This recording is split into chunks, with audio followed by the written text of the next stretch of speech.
Magandang araw po mga YouTube lovers. Eto, welcome back. Meron naman po tayong isang masarap na episode. Welcome back po sa Tsibugan and Drinks.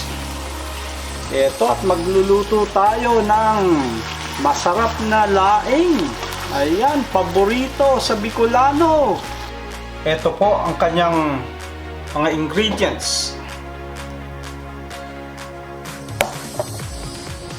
Ang dried taro leaves or pinatuyong dahon ng gabi.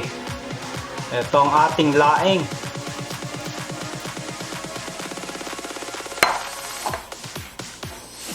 Siyempre, lulutuin natin siya sa gata. Ayan. Ang kanyang gata.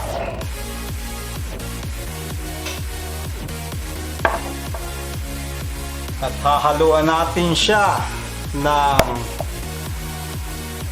tirang adobo. Ayan, leftover adobo, or pwede nyong haluan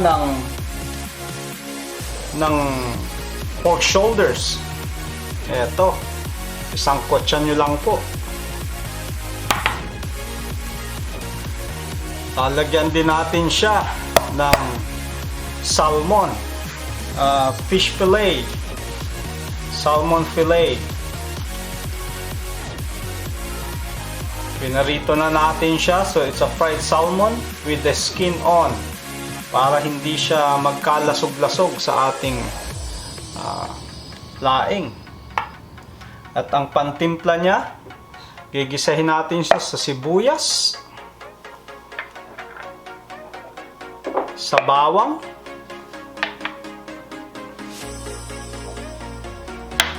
at titimplahan natin ng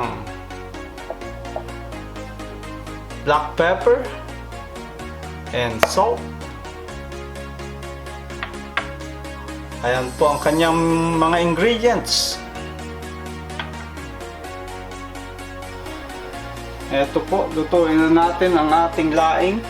Painitin lang ng mantika sa kawali. Tapos unahin natin ang sibuyas. Ayan.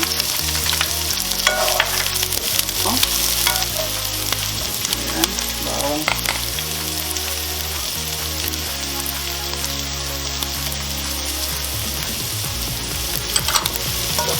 Sangkot siya natin ang ating tirang adobo or pork shoulder.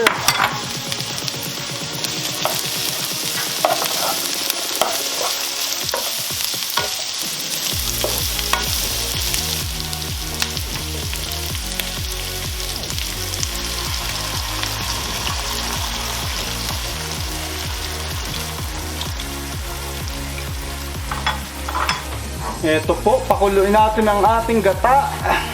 At kung unang bisita nyo po sa ating channel, huwag kalilimutan mag-subscribe.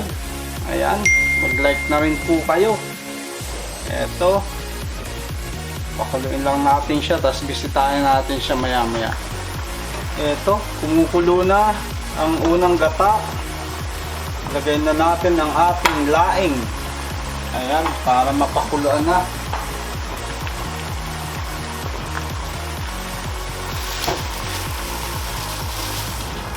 Siya.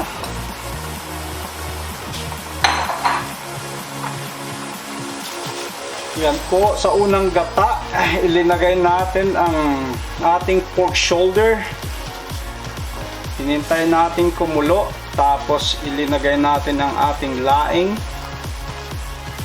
Mamaya po sa pangalawang gata, ilalagay natin ang ating salmon para hindi siya nadudurog. Ayan. Ito po ang pangalawang gata. Lagay natin. Sa Bicol po, ang tawag namin sa maraming gata na pag natuyo na, medyo parang na siyang linatik. Ayun, dun masarap, dun sumasarap yung laing natin. Pwede na natin siyang timplahan ng asin at paminta para sumuot na rin yung lasa ng asin.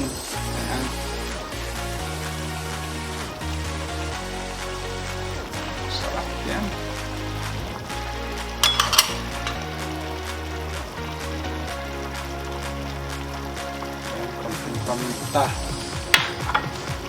Balik na rin ng konti. Ayan.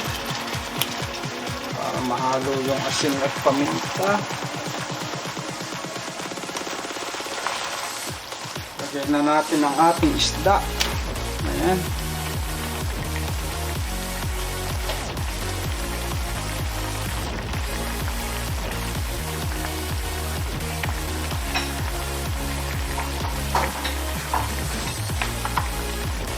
Salmon natin. So may konti siyang isda, may konti siyang masarap na karning baboy, yung pork shoulder. Yun kasi malasa yun. So hindi siya puno ng taba pero malasa siya sa mga ganitong luto, especially sa gata.